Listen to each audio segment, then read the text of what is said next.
How's it going? Good. How are you? All right. Haven't seen you all semester. I know. I was going to say it's been a while. It's been a minute. So I wonder how many people are actually going to show up for this because it's an early Saturday. It's so funny. I wanted to do your session, and for some reason when I signed up I thought it was at like 11, and I was like, great, 11 on a Saturday, no problem. And then I got an email from Margot the other day that was like, here's the link, it's at 9 a.m. be there 15 minutes early. And I was like, 9 a.m. I'm not anywhere at 9 a.m. Oh my gosh. Oh well, you know. But yeah, it's recorded, so hopefully people will watch it later if they don't join live. Yeah, that's true. How do you say your last name? Brindza.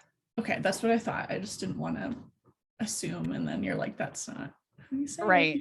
it. No, you're fine. You're fine. I've heard it many different ways.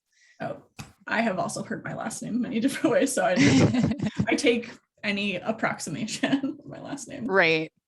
So, and then I don't know if you were going to say the school I went to before. Some people don't know how to say that. That's Duquesne. Okay.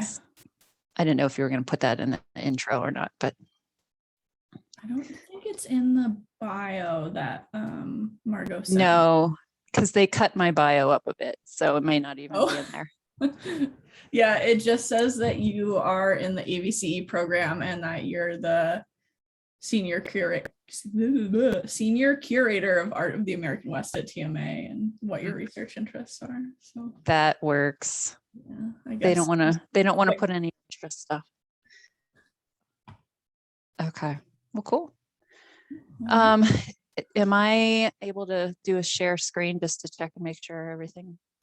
Yeah, let me make sure that you are also a host so that you can do that. Okay, you should be able to do that. Okay.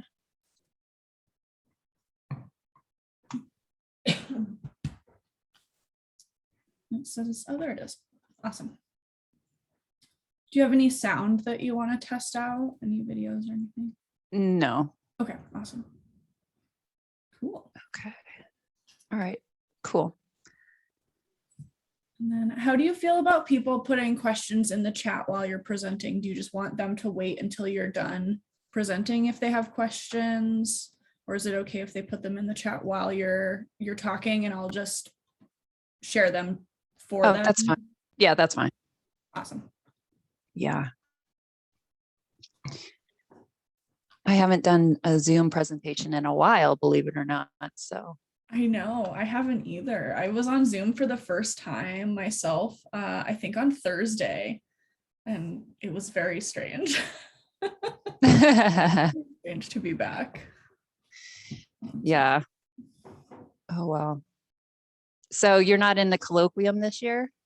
No, I'm finishing my minor, so I have a class at the same time, and they said that was fine. I'll just have to take colloquium next fall, even though I'll have finished comps by that time and been done, just so I have the one extra credit for it on there. But yeah, It's weird not being in colloquium and not getting to see everybody and hear what everyone else is doing. I'm like on my own island away from ABC semester. Oh, that's okay. It's nice to get out and like be in another setting a little bit and be around folks that aren't art educators. They have some interesting thoughts about things. What's your minor? My minor's in TLS, and more specifically it's in like multimodal literacies. So that's been pretty fun, pretty interesting. I've met a few other people that are interested in the arts, so that's nice to talk to. How's your semester going? What's it like for you? Well, I'm actually, so with colloquium, I'm taking a TLS research method class, and it's the same night, so it's Monday nights, but they didn't let me out of colloquium. So I'm so sorry. Yeah, I was like, thanks, Gloria. But so I have to leave colloquium early so I can go to the other class that starts at 7. Okay. Yeah. Thanks. Yeah. And then I'm taking Carissa's like issues in ABCE or something like that. So I mean, it's not too bad. It's just my Mondays kind of suck. Yeah, to go from colloquium into another class. And it must be one of those later classes then, right? In TLS, the like 7 to 9 or something. 7 to 9:30. Yeah, I don't want to do that again. No. I can imagine. That's late. That's a late class. But we're almost done. Yeah. Last month of it. So yeah, I can't even believe that we're in November and we only have a couple of weeks left at this point. It was insane. Yeah. Is my voice coming in okay? Or am I like my keys and stuff kind of? No, you sound good. There's no like echo or like, I don't know how to describe it, but what you did, there's none of that. Like, I don't know if you ever listen to NPR, but sometimes you can hear like their, like, I don't know how to describe it, but like the sound of their mouth moving. Oh, yeah. Yeah, you're like, and that's not happening here. So that's okay, good. Because I did some Zoom interviews for my work, and I didn't have the mic just right, and so you could hear me go, and it was just like, oh. So anyway, just good to ask.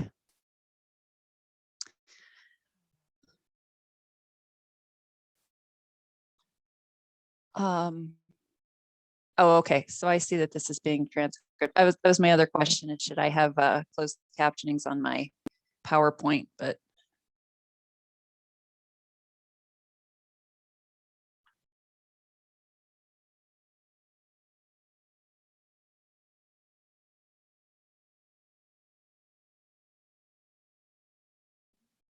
I can't hear you all of a sudden. Oh, okay.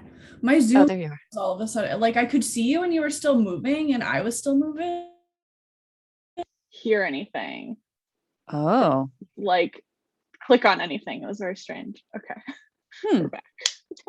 That was bizarre. Well, if it happens, it happens. Yeah. It's always something with Zoom. So yeah. All right. I'm guessing people will join like right at 9. I feel like people don't usually join Zoom stuff early. At least I usually don't. Yeah, I'm the same. Like right at 9.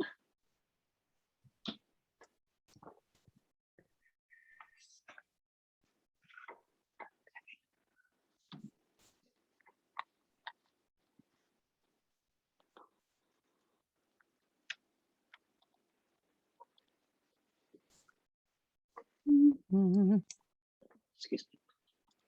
I went to TMA yesterday actually, and I was down in, I guess, the gallery that you curate, right? I really liked the wall where you have the different artworks of that represent like Westerners and like changing what that means. Yeah.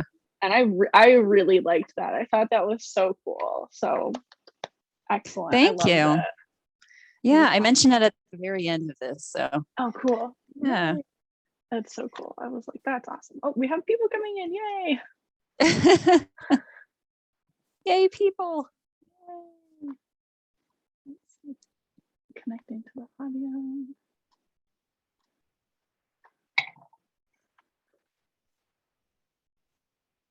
All right. Good morning. Welcome. I am going to mute myself and step away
Hi, James.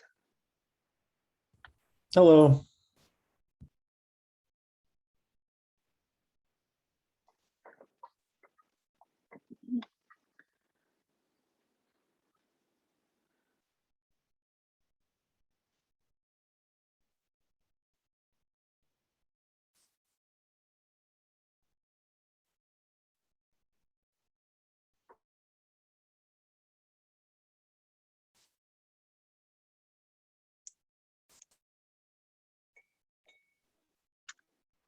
All right, it is 9 a.m. Would you like to start, Christine, or do you want to wait a few more moments? To see We if could more wait people- like another minute, I think. Okay, that All sounds right. good. All right, we've got a few more people coming in as well.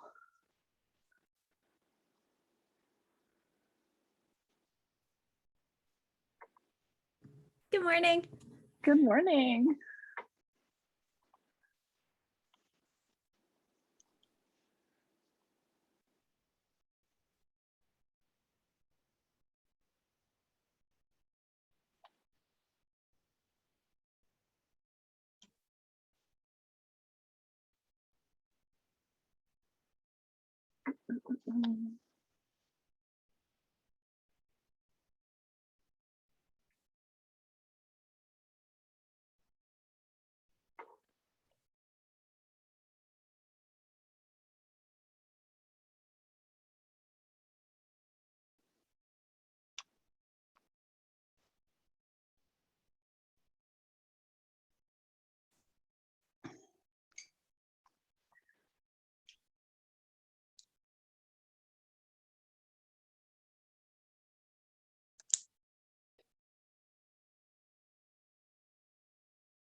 Well, I think we could probably get going. What do you think?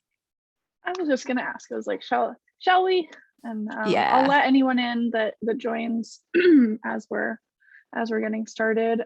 So good morning, everybody. Welcome. Thanks for joining us early on your Saturday morning. My name is Kayleigh Kozyra. I'm going to be moderating this session. So I'm going to introduce our speaker. And if you have any questions while she is speaking, you can put them in the chat. Or just hold them until the end of the presentation, and then we'll have some time for questions as well. So we are going to go ahead and get started.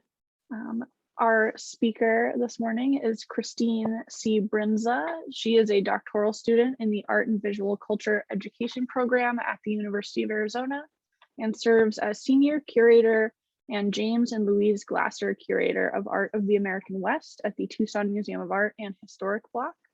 Her research interests focus on the revision of curatorial practices within art museums in relation to the implementation of diversity, equity, and inclusion policies. And I will hand it over to you. Okay, thank you. So I will share my screen and get this moving.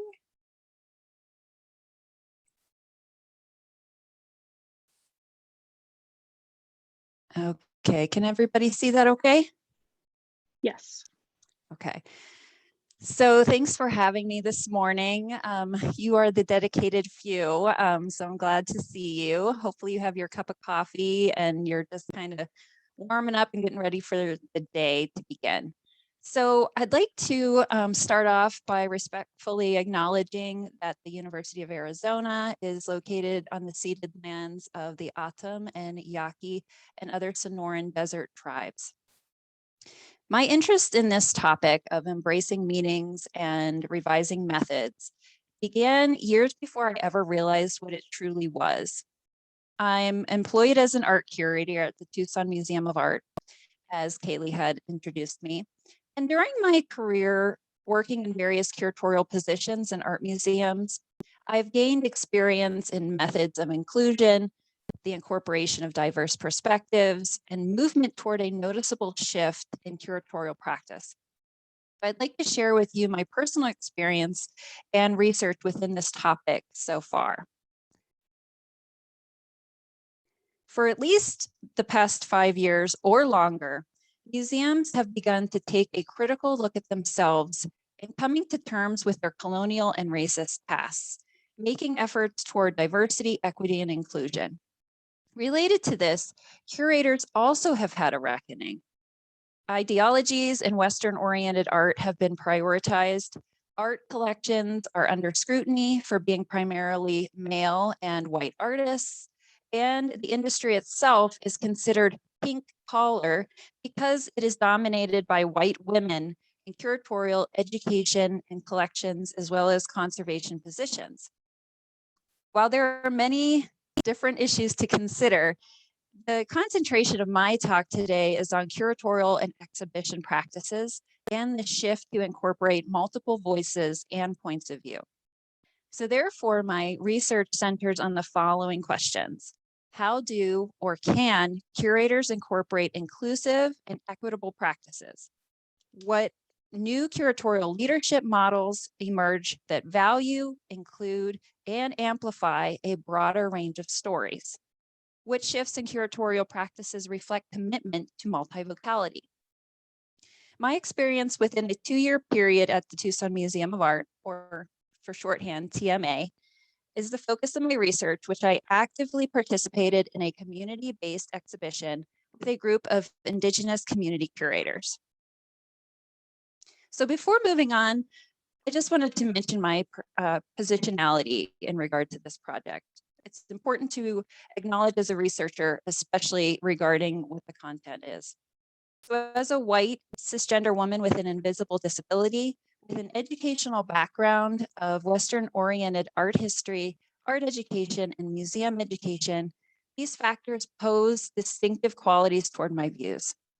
With more than 16 years of experience working in curatorial departments of art museums in the United States, my experiences have been fostered from living and working in the physical American West and within traditional curatorial models that favor white knowledge and identities.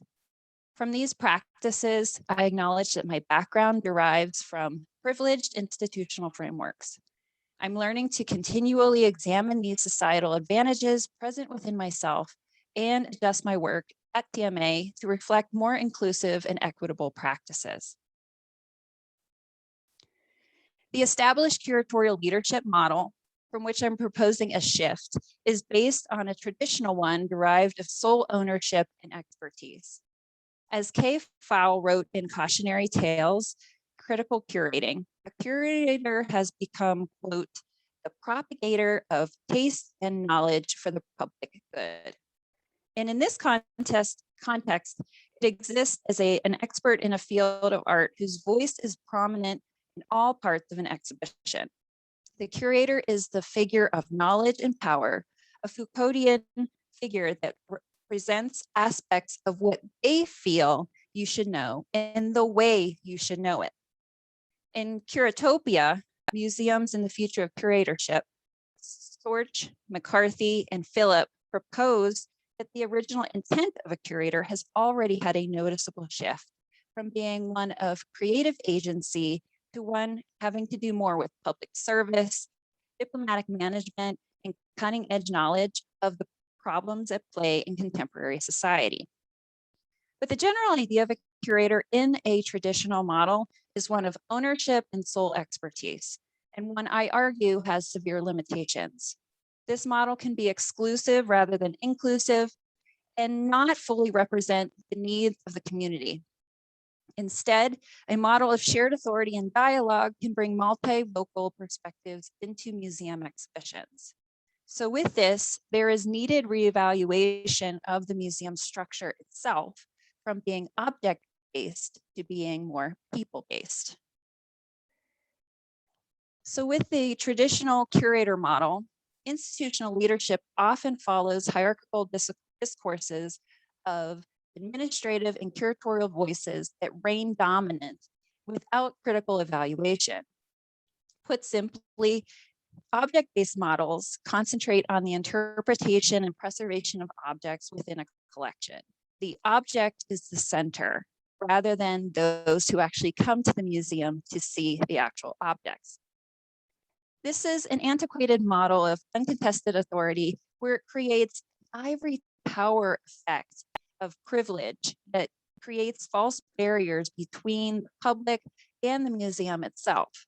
And as Yuha Jung stated, within this construct, it has shown a tendency toward elitism, monoculturalism, Eurocentrism, and concentration on academic research and Western art histories. Recently, there's been movement to become more responsive, collaborative, and multivocal, resulting in leadership from a complex web of stakeholders with diverse expertise.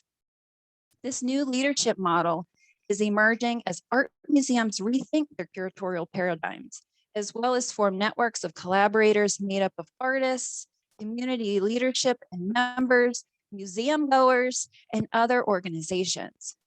Curators may claim their own levels of accountability within their own methods of community engagement. But how can relationships between museums and their communities begin to inform leadership? What strategies can museums use to be more collaborative and share expertise? So there are a number of collaborative strategies that may be used to expand or shift the curatorial model, and several focus on the inclusion of multiple voices. So Isawa Nashishibi stated in Visitor Voices in Art Museums, quote, "The inclusion of multiple voices in art museums is not a threat to the integrity of the museum or the authority of its scholarship.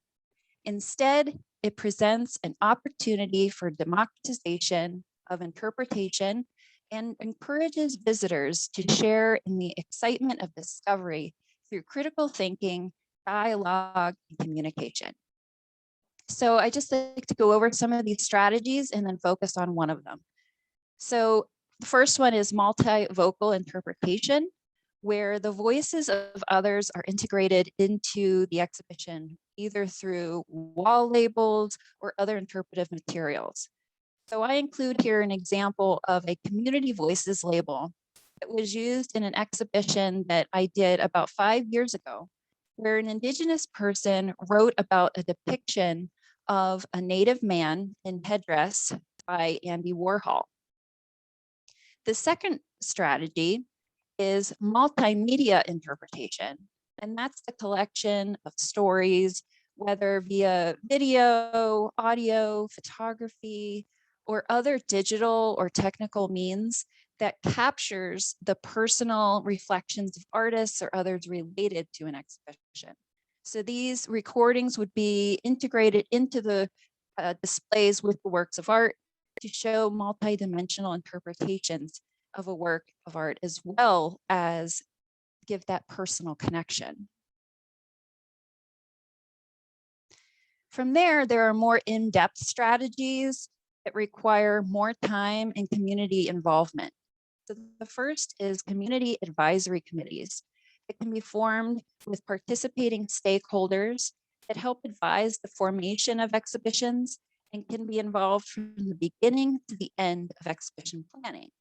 They convene, provide advice, and help with programming, as well as help promote the exhibition to the community.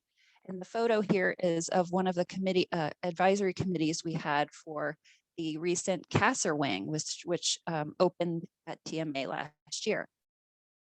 Special projects or interventions take place when there is an opportunity to provide a counterpoint or identify an area within an exhibition that is not fully addressed.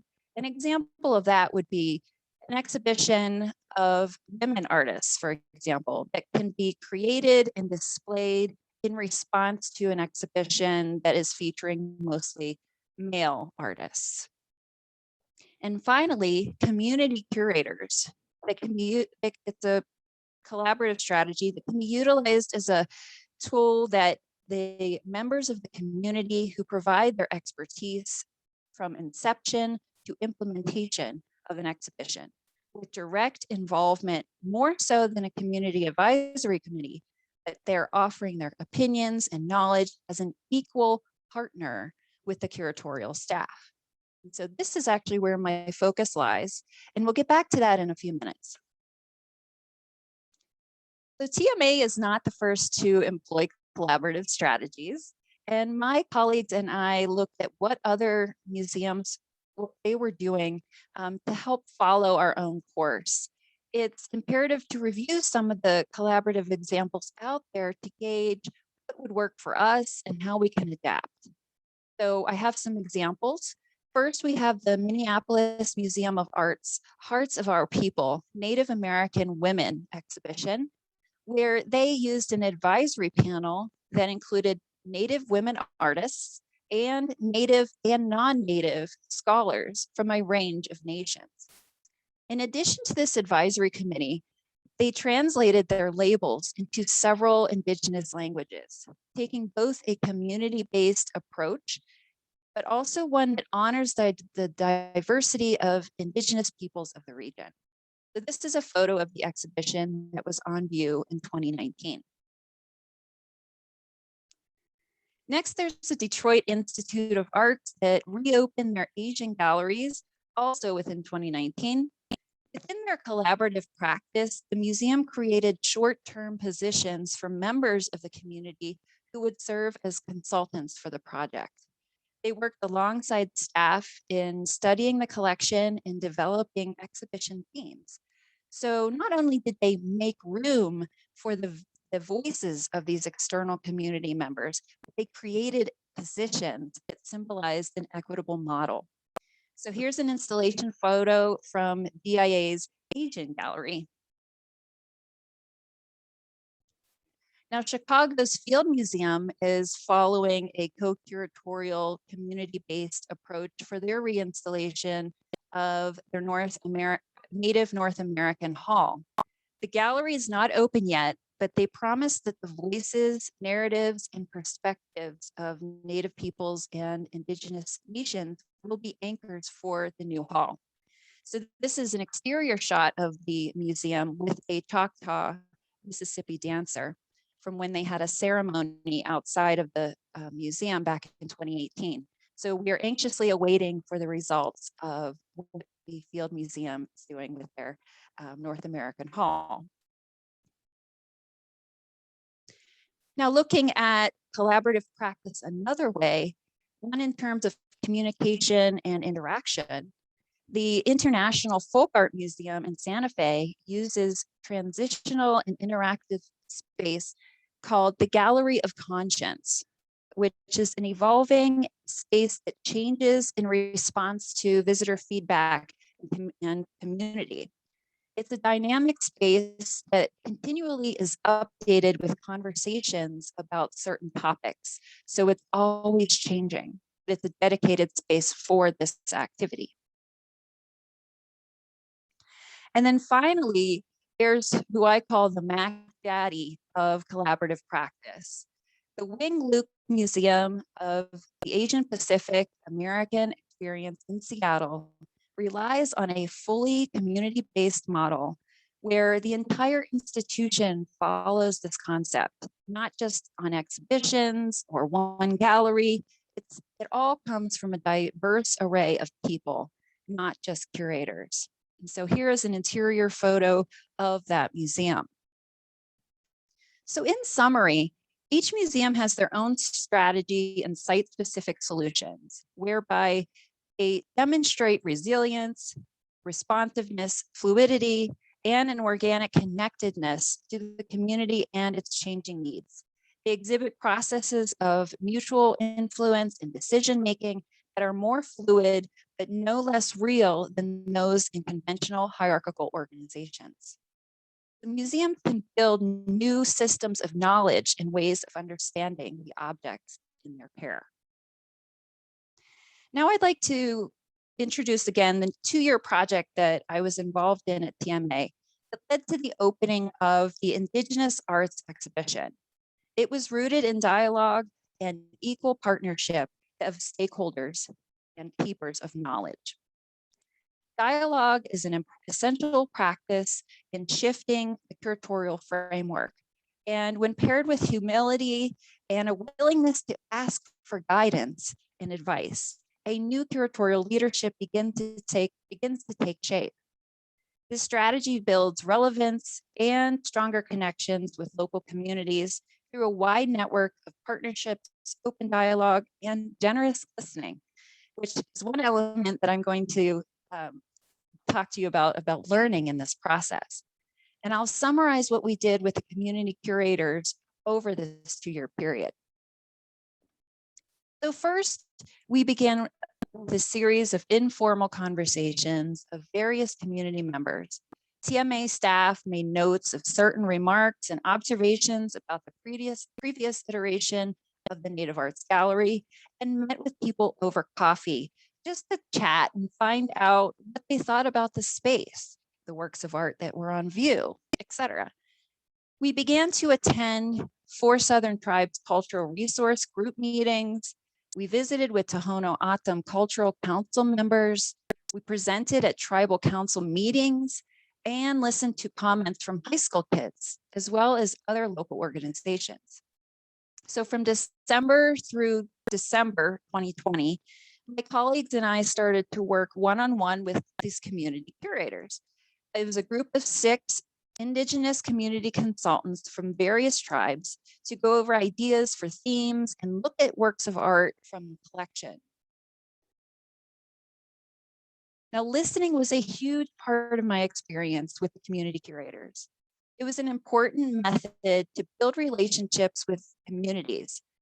It may not be the easiest thing for all curators to do, however, as they may be used to being the sole expert and want to chime in with certain facts or different aspects. However, the convenings that we had with the community curators were for them to speak and not for me to interject or assert knowledge. I was an active listener who addressed questions when they were posed to me, but otherwise I was just not the focus of attention and a listener. It's significant to mention, though, that these Zoom meetings that we had were not facilitated by me, but by the head of the engagement and inclusion department at TMA. And it helped create a more equitable atmosphere among the community curators and myself. In another reflection related to this, it was not only listening that was a vital part of this, but to slow down and listen. This process only goes as fast as the group goes. So to briefly go over the process, as I mentioned, TMA contracted with these 6 community curators to examine preliminary themes and develop an exhibition aimed at engaging new audiences, so specifically local Indigenous communities. These conversations led to solidifying the themes, identifying gaps in the collection, and developing a preliminary checklist for the exhibition. So we compiled all this together in a master document of recommendations, shared observations, key points, and artwork selections were compiled. My colleagues and I synthesized recommendations from the convenings, which would guide us into the final stages of the exhibition development. I provided the curators image lists. Now remember, this is during COVID, so things were via Zoom or email. And so they were provided these images and lists of what was available in the collection for them to evaluate, ask questions, and help decide what are the pieces that should go on view. And as these conversations continued, the community curators would examine works and let me know which types of work we should get on loan to supplement or fill the gaps in the collection. And so one of the major areas that we did not have in the TMA collection were baskets. And so they requested that I reach out to other institutions for additional pieces. And so I reached out to the Amarin Foundation in Dragoon, Arizona for loans. We also worked with Harrison Preston, who is an O'odham basket weaver and potter, who created the work pictured here to show a contemporary idea of sustaining O'odham traditions. The community curators also wrote section texts for the exhibition. And as this continued, remember it's during COVID era, it became my role to decide the best way to bring their vision to life. So my curatorial position was being adapted to be more of an agent that acted on behalf of the stakeholders, as well as a translator that conveyed the meanings and desires of these curators. They had limitations that I had to compensate for.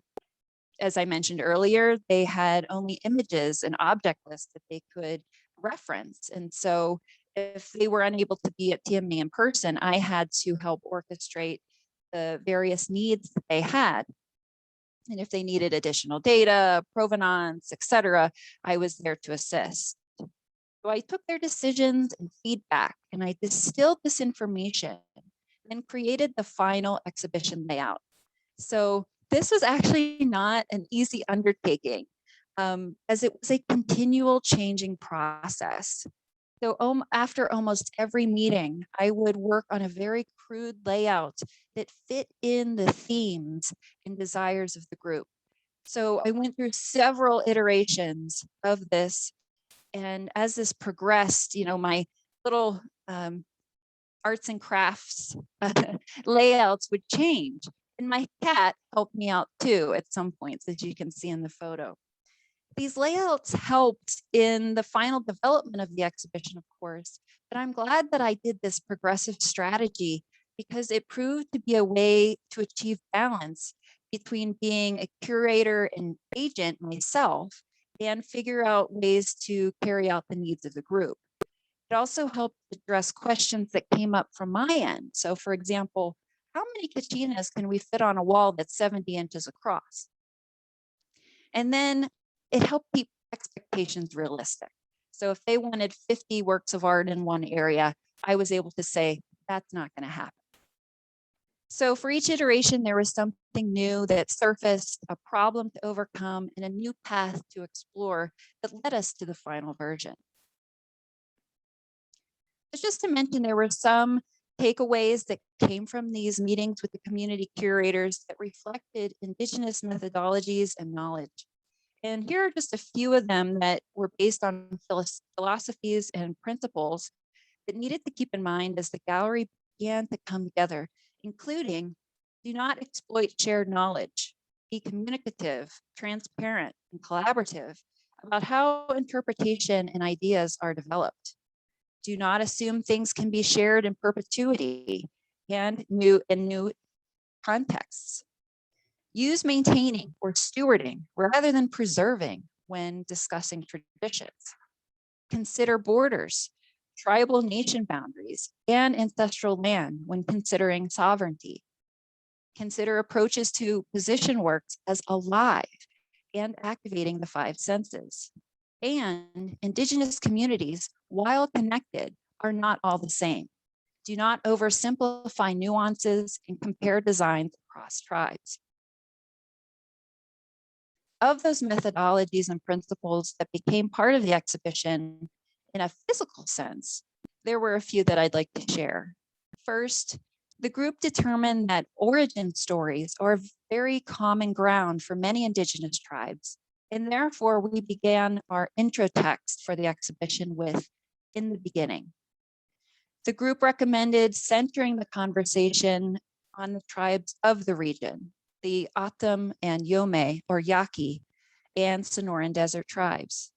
I remember a community curator saying about how the Atum did not historically think they were located in a certain region of the world, meaning that there's no west or southwest understanding for them, that these were constructs that were put upon them.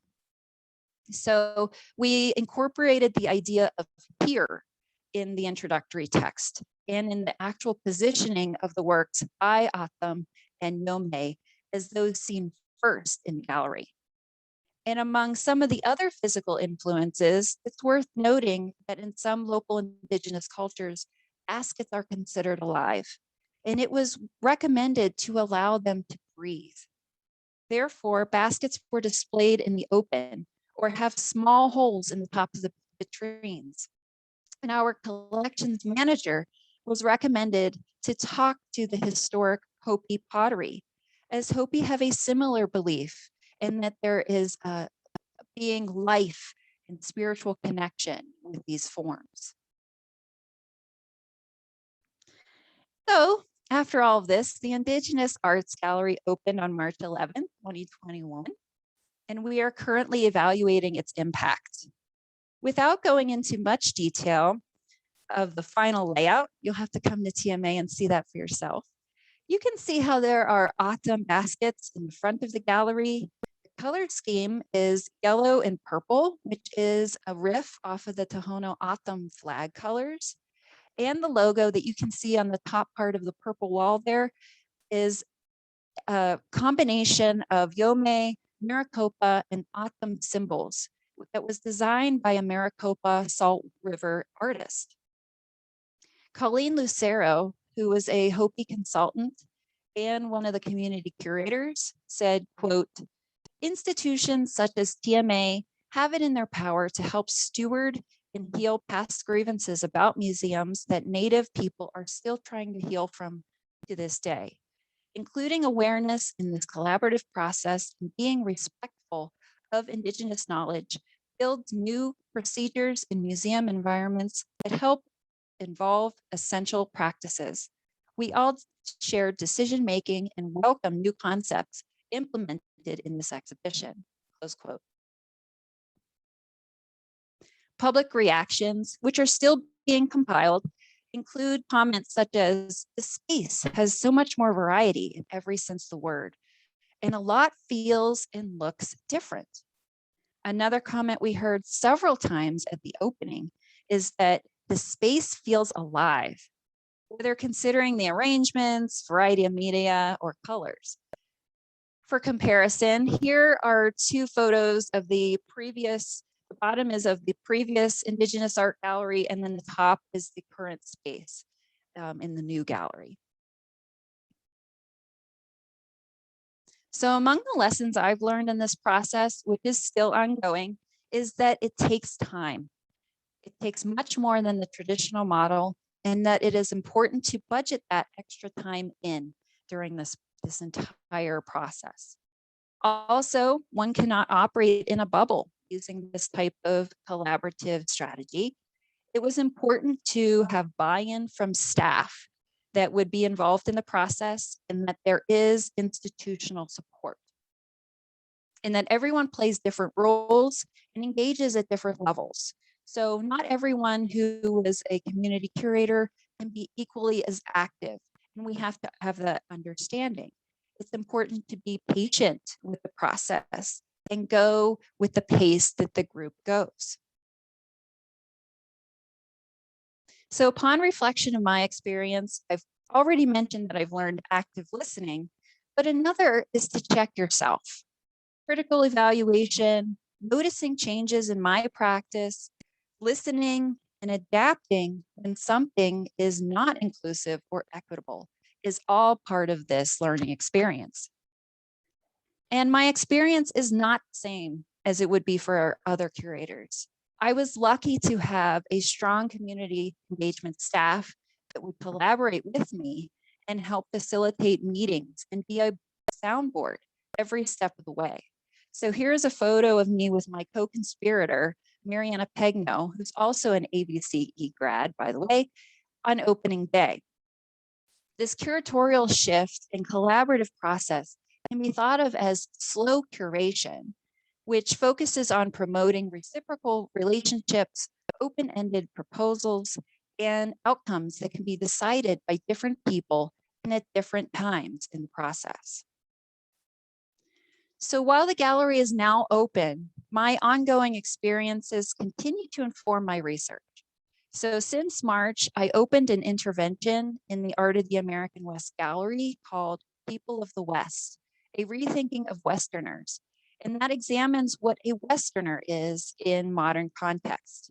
And it brings awareness to those who are often left out of the narrative. I'm also preparing for another community-based practice in another area of TMA in 2022. And I'm working on a feature exhibition that considers the lessons learned and importance of community voice and identities. So my process is continuing to shift, and I feel it's important to record and make meanings of these experiences that others may find their own path. So with that, I thank you for your time, and you're welcome to email me if you want to learn more about the process. So thank you.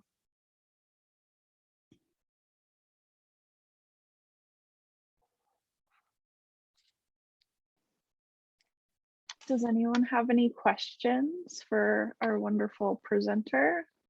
You can feel free to ask them verbally if you'd like, since we're a small group.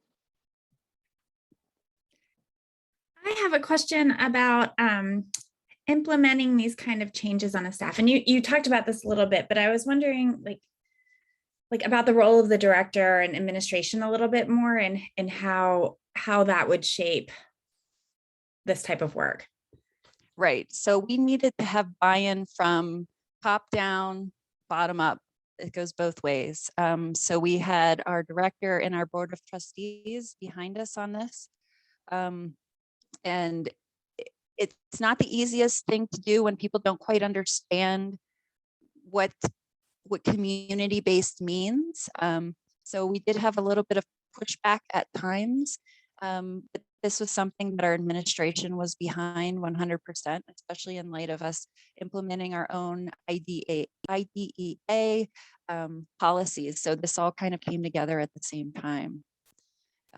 But yeah, I mean, it was not the easiest thing to get the entire staff to buy in. So even though it was encouraged from the top down, it wasn't something that all curators were immediately behind. Well, and that was the other thing that I was thinking.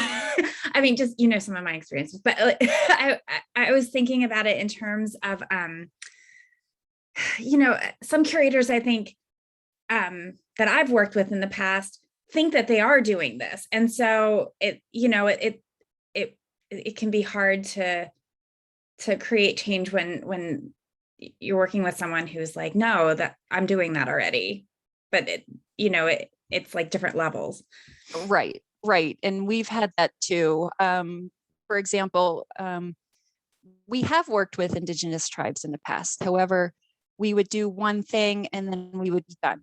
We wouldn't talk to them again afterward. And so that would leave a bitter taste in their mouth. And so we would re-engage with these communities and they would say, well, we haven't heard from you in 10 years or something like that.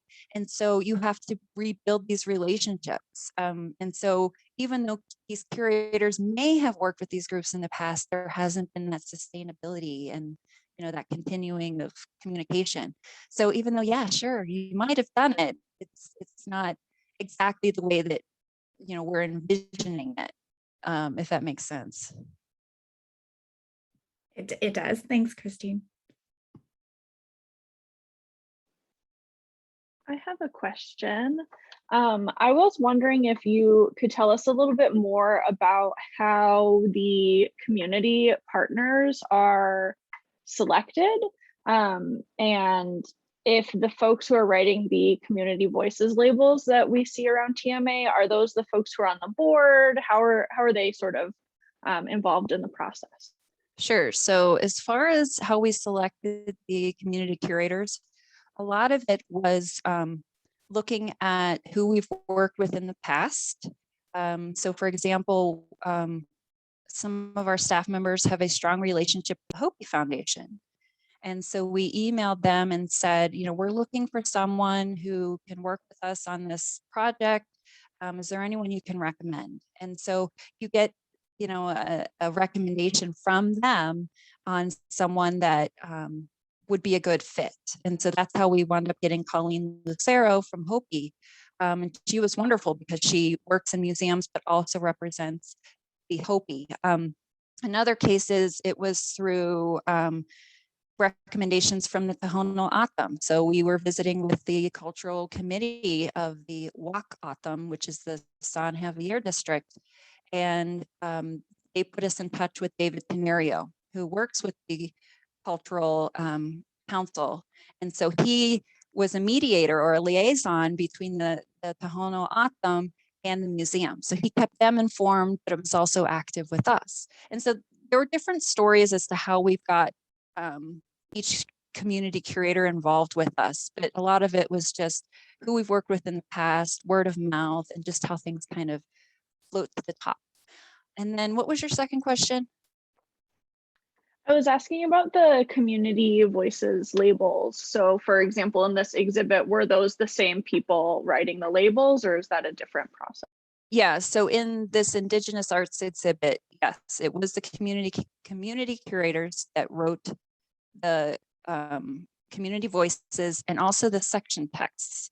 However, we also reached out to some of these artists. So the Harrison Preston piece I showed you earlier, he wrote his label about his piece and his vision of, being a contemporary artist, reflecting his culture. So we had that with some artists on view too.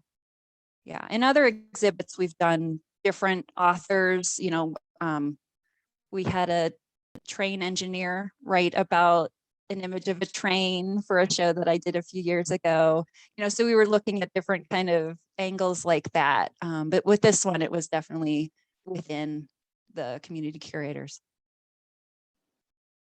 Awesome, thank you.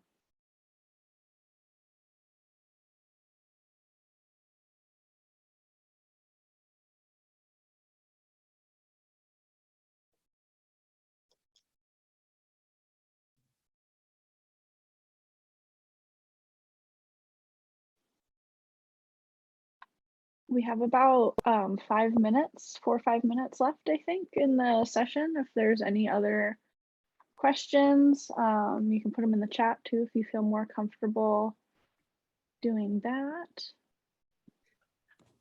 Christine, could you talk a little bit more about how you work with Mariana? Because I think that's such an interesting way to collaborate.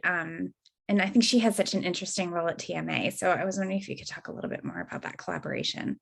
Sure. So Mariana is the director of, I'm going to get her new position wrong. She's the director of engagement and inclusion at TMA.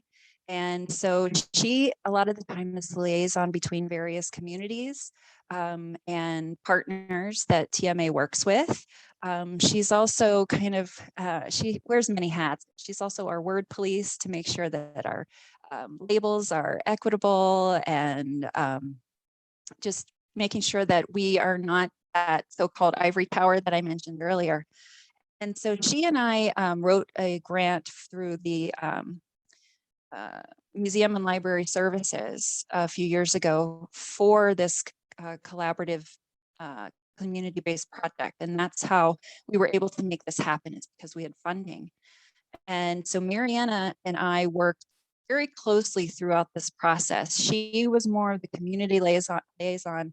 I was more of the curatorial, without using the word voice all the time, but I was the curatorial voice. That we kind of had our own separate identities in this, but yet we overlapped a lot. We were in the same meetings together. We were in the same conversations, but as I mentioned, she was the one who facilitated a lot of these conversations. So I was able to sit back and listen. And then she and I were able to just be soundboards with one another throughout this whole process with, oh, okay, well, are we addressing this concern they had? Are we addressing that concern? So it was a lot of back and forth, and it was very valuable to have someone work with me in that respect. Thank you. Sure. Everybody needs a Mariana for this kind of project. I have one more question to sort of wrap us up. If there are other questions, please feel free to jump in. But I was wondering if you could talk a little bit about where TMA hopes this sort of framework is going into the future. Yeah, well, we are considering how to keep this as a sustainable process. It does take funding because if you want to have expertise from these community members, you should show it and be able to pay them. And so that is something that we're trying to work into future budgets and also into our own timelines, because we have very quick timelines on how to produce exhibitions. There are some times where I have to create something within a couple of weeks.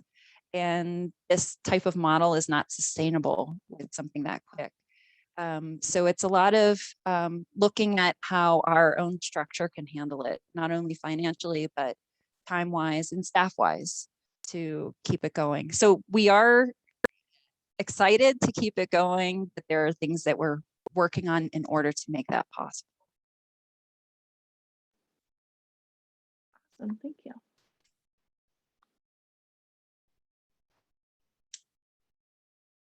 All right, it is 9:45, so to be respectful of everybody's time this morning, do you have any closing thoughts or remarks, Christine, before we go? No, I'm just glad you were able to come and hang out, and hopefully you make your way to TMA. So yeah, thank you all. Well, thank you.